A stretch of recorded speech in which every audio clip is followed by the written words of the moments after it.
Assalamualaikum warahmatullahi wabarakatuh. Salam sejahtera bagi kita semuanya. Ya, saya doakan Anda semua dalam keadaan sehat dan tetap semangat untuk mengikuti perkuliahan walaupun sedang berada di rumah. Jadi, perkuliahan kita hari ini kita membahas tentang metode pengumpulan data. Apabila Anda menyaksikan video ini, Anda seharusnya sudah belajar tentang jenis-jenis data dan tentang jenis-jenis variabel serta bagaimana pula cara menganalisis data berdasarkan jenis datanya. Nah, jika Anda belum menyaksikan video tersebut, maka sebaiknya Anda menyaksikannya terlebih dahulu ya, di sini linknya. Baiklah, kita langsung saja pembahasan dari bagaimana metode pengumpulan data. Jadi, metode pengumpulan data dapat dilakukan dengan 3 cara. Yang pertama yaitu wawancara. Wawancara ini Anda bertatap muka langsung, menanyakan langsung kepada informan atau responden Anda. Wawancara ini disebut juga interview ya. Wawancara bisa dilakukan dengan 2 cara, yaitu wawancara terstruktur ataupun tidak terstruktur. Wawancara terstruktur Anda sudah menyiapkan butir-butir pertanyaan. Nanti Anda bisa tinggal checklist atau melingkar ataupun sesuai dengan angket yang Anda bawa. Kemudian wawancara yang tidak terstruktur, misalnya Anda mengajukan sebuah pertanyaan, misalnya bagaimana pendapat Bapak tentang pemimpin Bapak di perusahaan ini, misalnya pertanyaan seperti itu. Jadi wawancara tidak terstruktur ini hanya garis-garis besar yang ingin ditanyakan saja yang dicatat oleh penanya. Nanti sisanya dia akan bertanya spontanitas saja. Nah, itu contoh dari wawancara tidak terstruktur. Lalu teknik pengumpulan data yang kedua yaitu observasi. Observasi ini Anda mengamati secara langsung. Jadi misalnya Anda ingin melihat berapa banyak kendaraan yang lewat di lampu merah, Anda langsung mengamati, lalu Anda mencatat setiap kendaraan atau mobil yang lewat.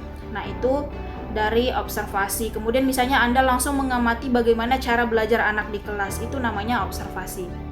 Lalu teknik pengumpulan data yang ketiga yaitu kuesioner.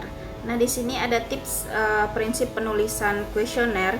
Ya, jadi yang pertama Anda harus memperhatikan isi dan tujuan pertanyaan. Jadi apakah isi pertanyaan tersebut merupakan bentuk pengukuran atau bukan?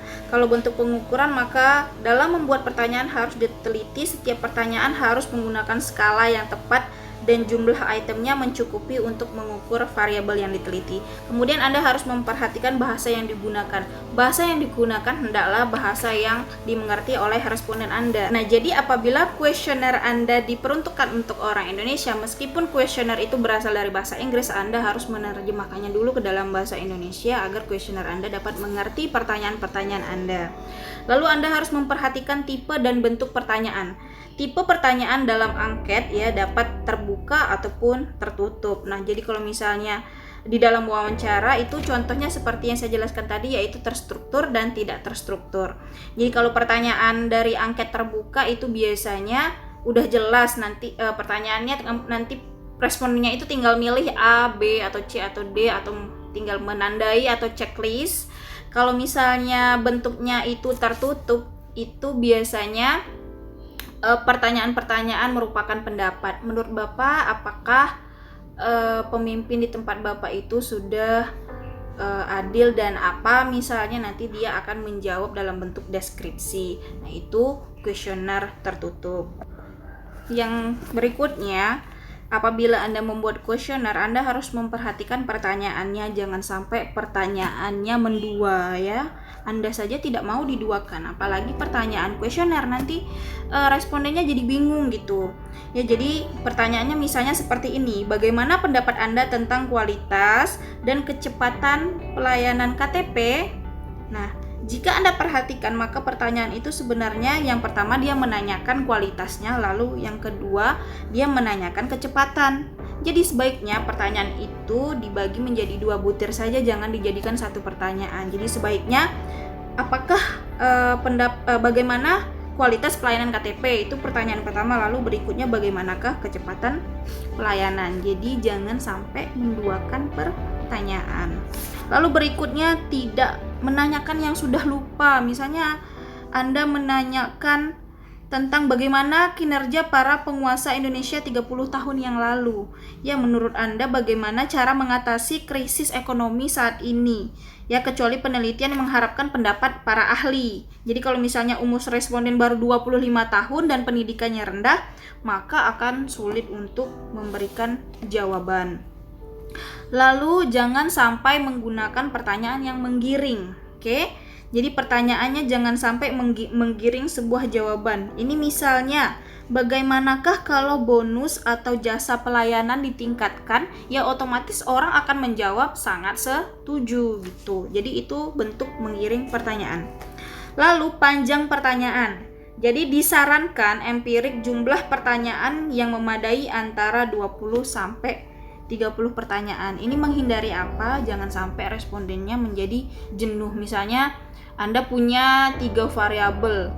Masing-masing variabel pertanyaannya ada 30. 30 kali 3 ya udah 90 pertanyaan. Jadi bisa-bisa responden nanti jenuh dan akhirnya jawabannya tidak sesuai dengan keadaan aslinya atau bias. Lalu urutan pertanyaan ya. Jadi urutan pertanyaan dalam angket dimulai dari yang umum menuju hal yang spesifik atau dari yang mudah menuju ke hal yang sulit. Itu sebaiknya diacak ya. Jadi hal ini perlu dipertimbangkan karena secara psikologis akan mempengaruhi semangat responden untuk menjawab. Jadi kalau pada awalnya sudah diberi pertanyaan yang sulit atau spesifik, maka responden akan patah semangat untuk mengisi angket yang telah mereka terima. Jadi urutan pertanyaan yang diacak perlu dibuat bila tingkat kematangan responden terhadap masalah yang ditanyakan itu sudah tinggi. Jadi karena tidak semua responden itu semangat ya dalam menjawab kuesioner dan memiliki kesadaran bahwa menjadi responden itu ternyata memiliki kontribusi besar dalam ilmu pengetahuan. Tidak semua orang seperti itu. Jadi kita perlu mengacak pertanyaan itu dari yang tingkatnya sulit sampai rendah, jangan sampai sulit dulu baru yang gampang atau sebaliknya. Jadi kita acak saja, random saja pertanyaannya. Kemudian prinsip pengukuran. Angket yang diberikan kepada responden adalah merupakan instrumen penelitian yang digunakan untuk mengukur variabel yang akan diteliti. Oleh karena itu, instrumen angket tersebut harus dapat digunakan untuk mendapatkan data yang valid dan reliable tentang variabel yang diukur. Supaya diperoleh data penelitian yang valid dan reliable, maka sebelum instrumen angket tersebut diberikan kepada responden, maka perlu uji validitas dan reliabilitas terlebih dahulu. Instrumen yang tidak valid dan reliable bisa digunakan untuk mengumpulkan data, akan menghasilkan data yang tidak valid dan reliable pula. Nah, khusus bagian ini tentang reliable dan validitas kita akan bahas di pertemuan berikutnya, karena ini tidak bisa dijelaskan dalam satu pertemuan sekaligus dengan membahas metode pengumpulan datanya. Jadi ini kita bahas khusus, nanti sekalian kita pelajari bagaimana cara mengujinya dengan menggunakan software SPSS. Oke? Nah, jadi berikutnya penampilan fisik angket. Penampilan fisik angket sebagai alat pengumpul data itu akan mempengaruhi respon atau keseriusan responden dalam mengisi angket. Angket yang dibuat kertas buram akan mendapat respon yang kurang menarik bagi responden bila dibandingkan angket yang dicetak dalam kertas yang bagus dan berwarna. Tetapi angket yang dicetak di kertas yang bagus dan berwarna akan menjadi mahal.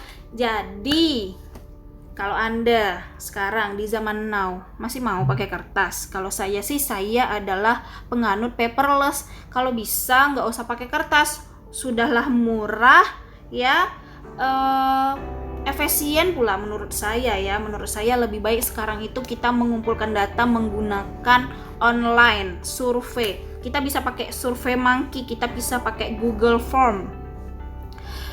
Apalagi orang bisa sambil baring-baring tuh scroll isi ting ting ting ting ting. Kalau pakai kertas kayak misalnya mereka lagi lagi kerja diburu-buru, Bu boleh tolong isi kuesionernya Bu, pasti dia sini. Nah tapi kalau misalnya online kita minta tolong sama orang HRD perusahaannya, misalnya kita kasih link, nanti minta tolong HRD sebarkan ke grup WhatsApp kantor atau misalnya email mereka, mail list mereka. Nanti mereka tinggal isi deh kapanpun mereka bisa, sambil baring, mau sambil ke kamar mandi mereka juga bisa isi. Jadi lebih tidak diburu-buru kalau menurut saya ya. Kemudian kelebihannya kalau kita pakai online survei, itu kalau di Google Form ya, itu bisa langsung kita ngelihat respon. Jadi SurveyMonkey juga bisa. Jadi kita langsung ngelihat responnya, artinya langsung dibikinin deskriptif statistiknya, langsung ada diagram batangnya, langsung ada pie chartnya, langsung dikasih persentase-persentasenya. Jadi ini memudahkan kita dalam menganalisis. Ditambah lagi kita bisa tinggal export ke spreadsheet Excel ya. Kalau spreadsheet kan itu yang online yang punya Google. Nah dari spreadsheet itu nanti kita bisa ekspor lagi ke Microsoft Excel. Nanti kan kita nggak perlu nginput satu-satu, ngetik ini setuju, ini tidak setuju, ini 1, ini 2, kan nggak perlu kayak gitu lagi. Jadi kita tinggal ekspor gitu loh. Jadi sekarang kerjanya itu mudah, kita aja yang suka bikin sulit ya. Jadi udah zaman revolusi industri 4.0, jangan dipersulit lah. Sekarang dunia juga semakin panas ya karena global warming ya.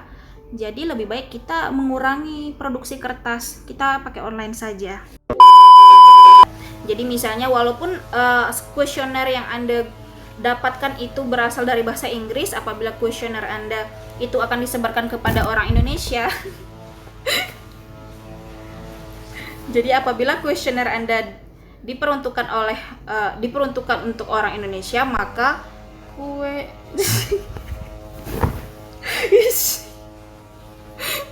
salah lagi.